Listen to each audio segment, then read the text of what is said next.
I don't know. We'll figure that out. Just give me a second. Let me just wipe up what's happening.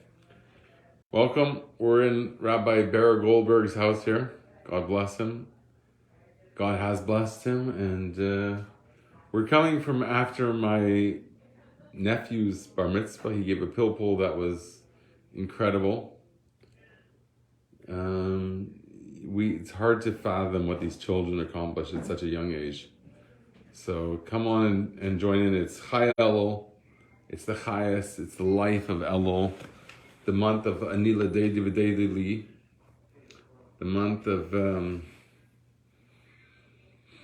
when we consider what it's all about, and we think about how much it actually is real to us. So come on in and let's get people going. Share broadcast. I'm going to invite some of the people's letters whose names begin with the letter A and through B or C, at least. So welcome. Maybe Rabbi Goldberg will be so kind as to say a few words in honor of this very important day. He's got enough farm around here. Look at that. Isn't that incredible? Isn't that a bracha? This is what your houses should be filled with. See what space you have, and that's what you should fill it with. That is, the Baal Shem Tov was simply told, take your wellsprings and spread them outwards. The outwards is welcome. Hello? The outwards, the chutzah, is simply where you find yourself. That is exactly where the Baal Shem Tov was. That's his target. And that's where we're going to see the true chayas. The Chai Elul is the chayas, is the vitality to the month of Elul, which is the month that fuels our return to Hashem, the month that refuels our entire year to come, and therefore all the years that follow. And it's the day that gives life to us in a way that can. Thank you. Is that one of those reserve? I know. I want to say l'chaim. Oh, sure. This is a Chai Elul for bringing. We'll see if Rabbi Goldberg is going to be very shy. It doesn't matter. At least he'll be part of it. Let's see what farm he has on his table. This is one of them. Let's see what that is. It's Piskei Tshuvos. Okay. The Suda Shlishis, you're supposed to say Ritzei. Shehuin and Suda Shlishis. V'Shabbos Yinikresh Chedesh. This is actually the topic of the bar mitzvah boy, what he said in his pilpul. He said about, what if you forgot to daven, and what do you do after that? And he said a pilpul. It's hard to fathom what these children at 13 years old can accomplish, to say a pilpul, even if they don't even understand what they're saying, to say it with such natural. It's totally natural for a child of 13 years old, I guess he's a man now, to be able to go through the dialectics of such a complicated topic, of all the nuances of whether you didn't pray on time and you have to make up for it, and what if there's a Rosh Chodesh, you have to say Yalla v'Yavai, and do you have to say that therefore? I didn't get the practical message from it. I couldn't follow it. And because it could be practical, what do you do on Rosh Chodesh if you forget to daven? And what do you have to make? Do you say Yalla v'Yavai in the following the Tashlumin on it or not? No. You don't. He gave a whole pilpul, and I could not believe our children today what they're learning. That why is there only one Kaylee here? I just finished it for bringing. It's past my bedtime. But if you finish it for bringing, but you got home on it safely, you should celebrate that with saying l'chaim.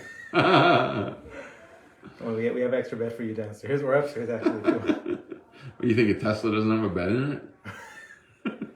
Chaim, Rabbi Goldberg. Oh my goodness. L'chaim, And wow, I love your place. I think you have such an opportunity to bring so much light to the world through this place. Amen. Hi, Elul. It's true, I haven't prepared a single thing. I heard this pilpul that I couldn't quite follow. And we gave a share this morning, Baruch Hashem. It was pretty early, before the sun rose, so I don't know if you were awake before then. Fine. I think that it's important to reflect on the general contribution of these two luminaries to our religion, the Baal Shem Tov and the Alter Rebbe. The Baal Shem Tov this is the most basic idea of what the Baal Shem Tov contributes, is based on his name is Yisrael Baal Shem Tov, and it's as if his being incarnated into the world was like a calling of the name of the Jewish people after we had the false messiahs, the Shabtai Tzvi, I think was before the Baal Shem Tov, and therefore the Jewish people were in a very downtrodden state, where they were like as if we were in a faint, and you needed a person, a miracle worker, someone who cared about simple people, someone who said, don't worry, it's not all about the rabbi in your community, but even the simple person or the child in that community is just as significant in Hashem's eyes, and everyone has a place, and everyone is important. And yes, the Jewish people have. Do you mind shouting about this? Yes. Thank you. Yes, the Jewish people have been smitten with tribulations that false messiahs, people that were basically very charismatic people that served no purpose other than to dullen the hopes of the Jewish people for any meaningful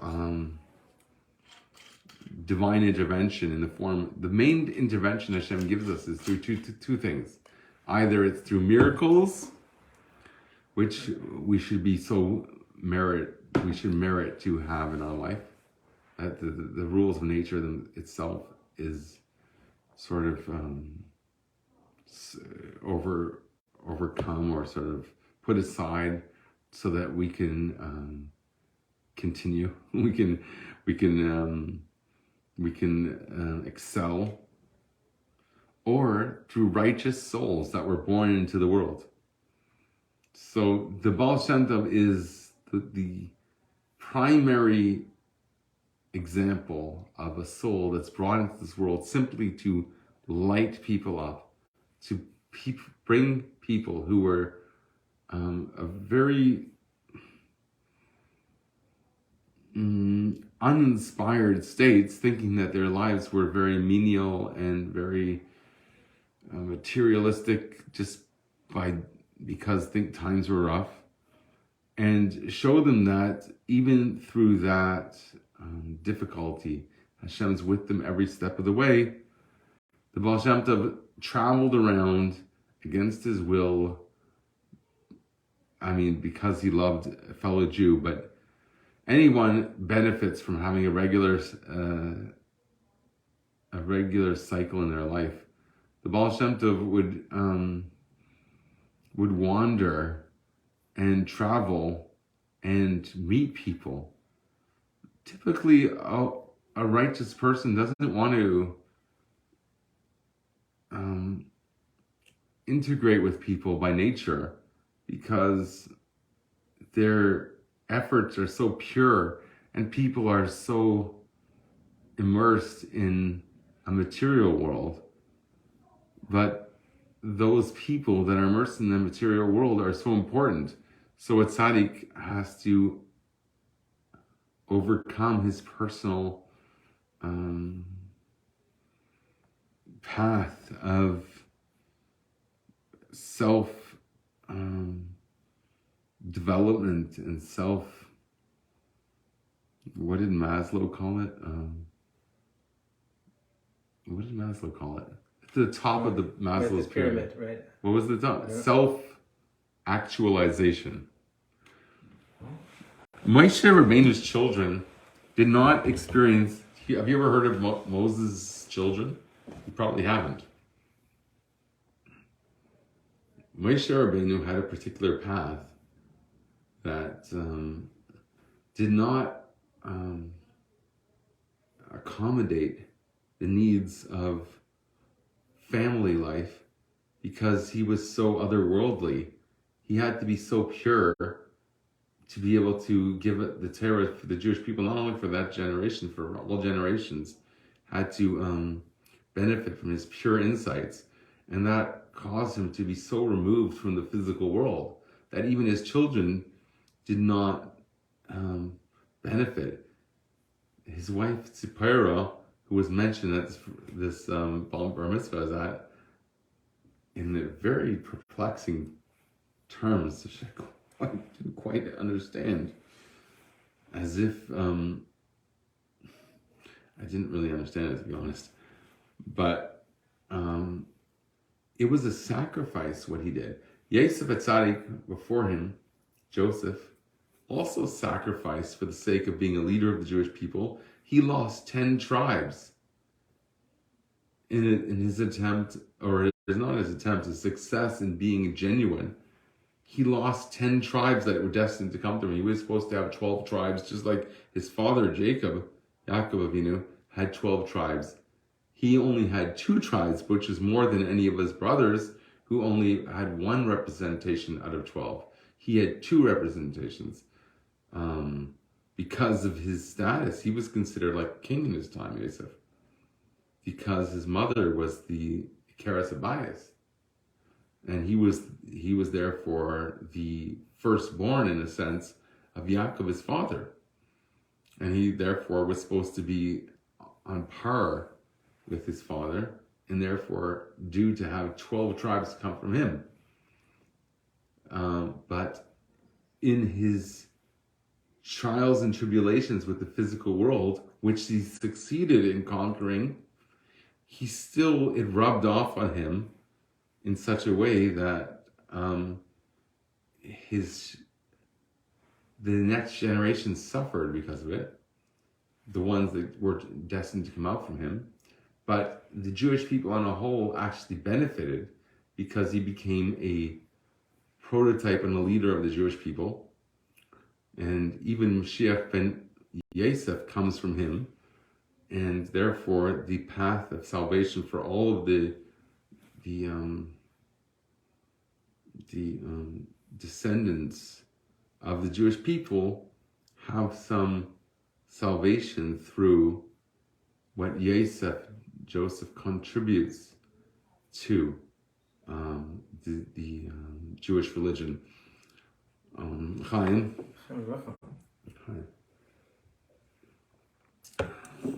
Beautiful. For impromptu speech, it's quite impressive. It's quite impressive. On Farbrengen's, like, what's the difference between a Farbrengen and a shear? A shear, you like prepare, sort of. Like I take like about 5 minutes to prepare something. Hopefully I've learned it before, which I usually have, because I have my methodology, and I prepare for a little bit of time. But if you're going at a Farbrengen, is different than a shear. You should have whatever is already assimilated, whatever is settled already into who you are, should be able to come out on a moment's notice. Mm-hmm. There shouldn't be any preparation required. It might not be as arranged and organized as a shear, as sort of disheveled as that might be, but it should be just as content bearing as any shear, because it should be simply a product of all the learning that you've done until now, which is how many years have you been on this planet? So, what you say to Farbrengen might not have as many novel insights, but it should be the product of accumulative insights and sort of invested, sort of a settled intake of the accumulative benefit of all the wisdom that you've shared for all the shiurim you've given. Most people that give shiurim, I would think. They give classes, they teach throughout the week, and they give it for bringing, and it's expected to have rubbed off on them, and they have some content to say. I remember before I had any content to say, but I had a position and a title. I was asked to speak a few times, and I didn't have much to say. Right. And it was embarrassing. But it was a learning experience, and I didn't realize that the solution was so simple that you simply have to learn regularly and take it to heart and daven with it so it's part of you. And then you won't suffer that embarrassment of having nothing to say, because you are, whatever content that you want to articulate is already part of you. So welcome. So you'll never be at loss. By the way, Beryl, if I'm here too long and don't feel embarrassed. I don't want to overstay my welcome. You can stay there all night. I'm having a good time. Amazing. What else could I get you? Maybe some water to wash this down. Yeah, I'll get you another cup. Okay, so did we introduce the Baal Shem Tov at least a little bit? Would you say we introduced the Baal Shem Tov? The Alter Rebbe, what is the Alter Rebbe? Why are they born on the same day? Chai Elul, the life of Elul. So you have the same exact mission. One is the Baal Shem Tov was introduce that mission. Welcome. So you have, thank you very much. You have a lot of simple people which are just as important as the most sophisticated minds, the most academic, scholarly types. There's absolutely no difference in the importance of their rectification and their ultimate ascension and their ultimate embodiment of Elokus in the world. Absolutely no difference. This is the thing that most people that at least I reach out to are bothered by, the idea that there is no VIP for the scholarly class or the people who are shluchim or some type of title that I've ascribed to them. This is the most flack I get about it, more so than any other point. The idea that one person can be better because they're more devoted is the most perhaps challenging point out of anything that we speak about in my classes. It's rare that we actually forbring, but we're quoting sources. Here we're trying to just reflect on all that. The idea that there's some elitism and an accomplishment through applying all these things that we're talking about and then make someone better than the other person is antithetical to what the teaching itself is all about. So the Baal Shem Tov sets the tone for that everyone is really has equal importance, and the prayer of a child is equal to the prayer of Moshe Rabbeinu, as the Rebbe teaches. And the heart of Tanya, which speaks about how we're all like twins and brothers, and we have one Father that unites us, and therefore we're all equal.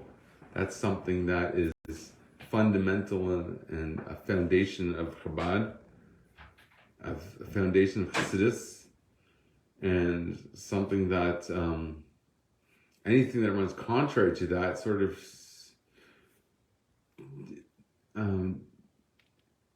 detracts from the perfection and integrity of the system that the Alter Rebbe encoded in Chabad, in taking the teachings of the Baal Shem Tov and encoding them within not just faith but also in mind. There's a process, there's a way, there's a path to take you to this sort of very transformative faith that the Baal Shem Tov represents.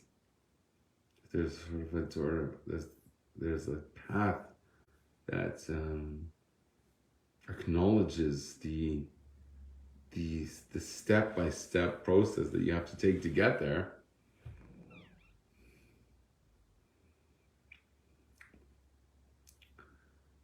That is hinges on the notion that whatever you do is just as important as what Moshe Rabbeinu does, or his brother Aaron, or anyone else in the spectrum of leadership and importance and elitism. I want to totally do away with any notion of anyone thinking that their scholarship or rabbinical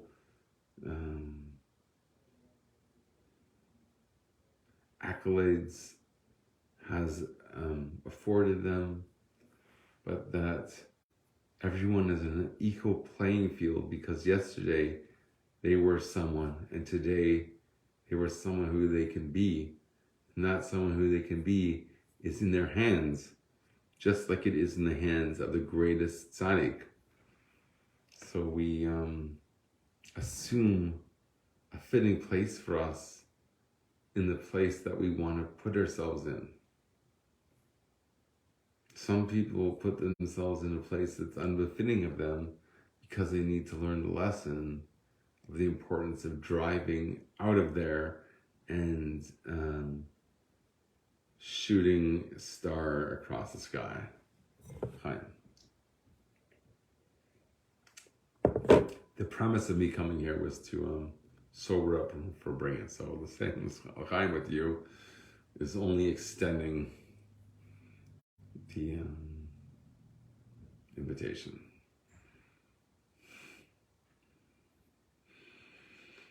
So welcome tonight, Chayel.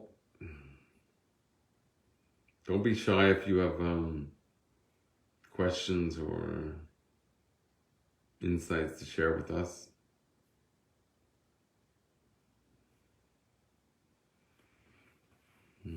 Please bring them to the table and we can have a chaser on that. Or l'chaim if you're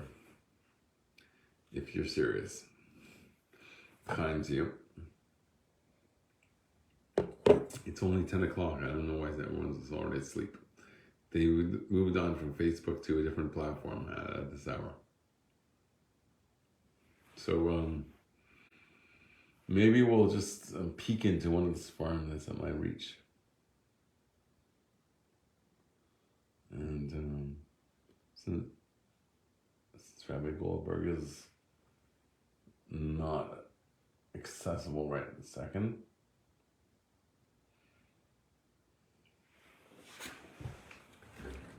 I see a familiar book. Welcome.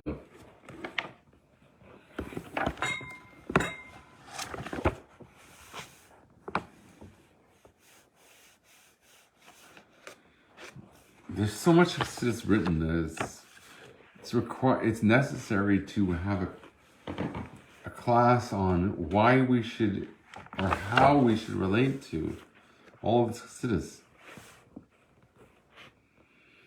A lot of it is, for the average person, would seem very transcendental. I really tried to bring it down in this class. But there's so many pages of it that such incredible souls spent so much time devoting to it. It's difficult to understand how it will be appreciated by everybody. This is one book among so many in this room. This is sort of immersed in the wisdom, and he hasn't even finished unpacking his Sfarim cases. But you can see the glory of it if you just read a few lines of it. So much of it, though, seems elusive and beyond. I try so hard to bring this down to make it relevant to you. if it seems elusive and beyond, I really don't think that what I'm doing is worthwhile.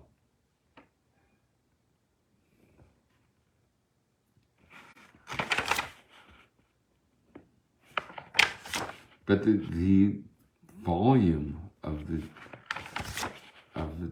text devoted to it is incredible.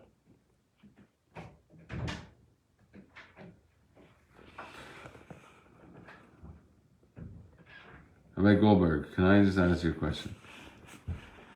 If Moshiach is coming in virtue of spreading the wellsprings of Baal Shem Tov outwards, the wellsprings are so lofty. How is that meant to speak to the people that are outward? So much of this is so subtle, so spiritual, so much talk. There's so many pages of this Chassidus that deals with things that have to do with spheres, and it's mostly, I would think, about the spheres that are more unfamiliar than the other spheres. Chokhmah. When do we experience Chokhmah?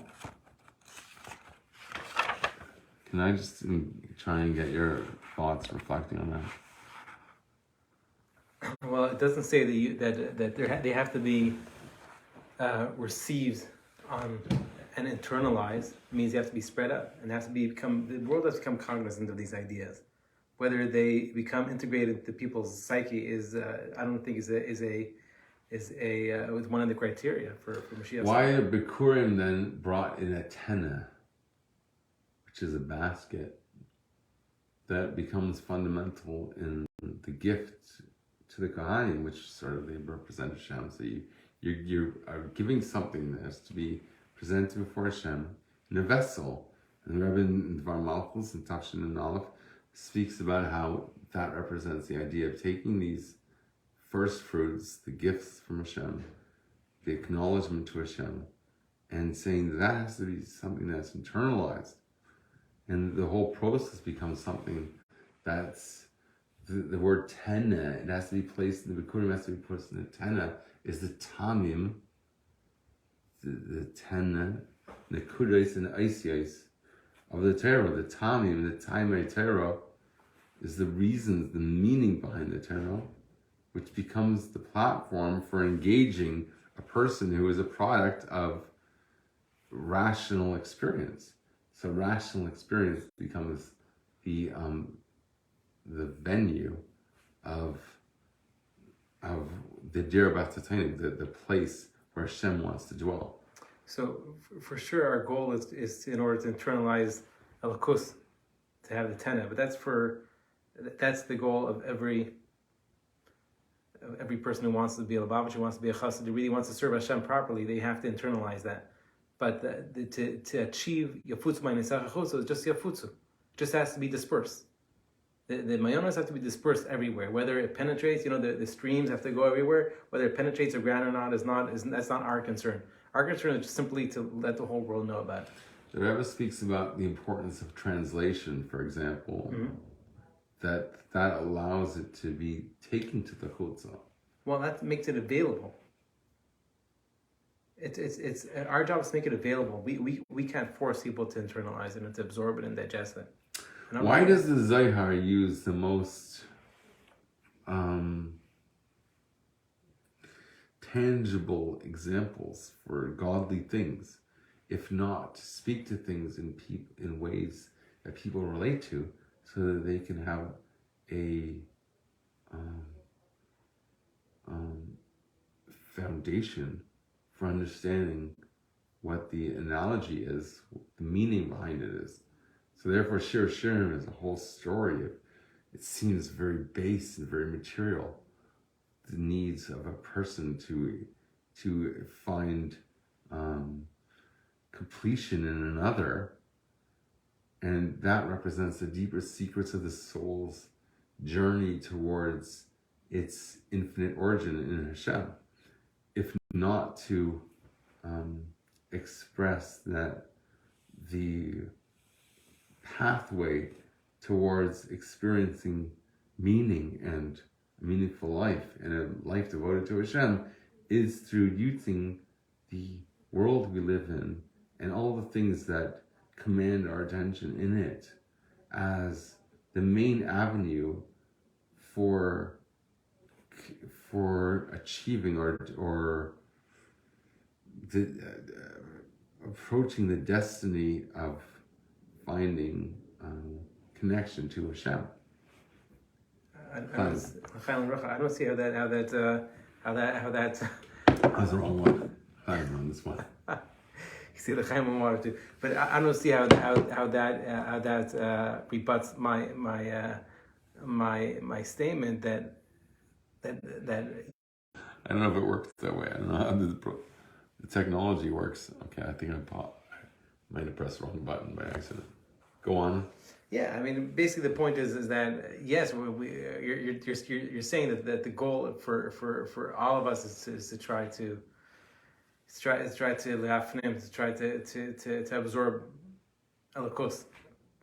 And I agree to that statement. But your initial question was about yafutzu mayanotcha chutzah, and I think you're conflating the idea of yafutzu mayanotcha chutzah with the idea of bringing Chassidus in a pneumistic way. I don't think those two are necessarily are interdependent. I think yes, we have the job to internalize Chassidus, and our job for the world is to be mefitz mayanotcha. It's to spread Chassidus to everybody. Regardless of whether they're going to internalize it, they have to become familiar with the concepts. Are you familiar with the Sikha, the Malchus of Parsha Shoftim, which we just learned, 2 weeks ago? That speak a length of the Yetzayak Vatchilo. Yeah. The Yetzayak, the Yayetz of our time, is the prophet of our time, which takes godly ideas that's beyond our understanding and puts them in terms that we can relate to and are relevant to us. That's for us. It's not for the world. Not necessarily for the whole entire world. In order to achieve yafutzu mayanotcha chutzah. Again, you're making a true point, but I think you're misapplying it. Oh my goodness.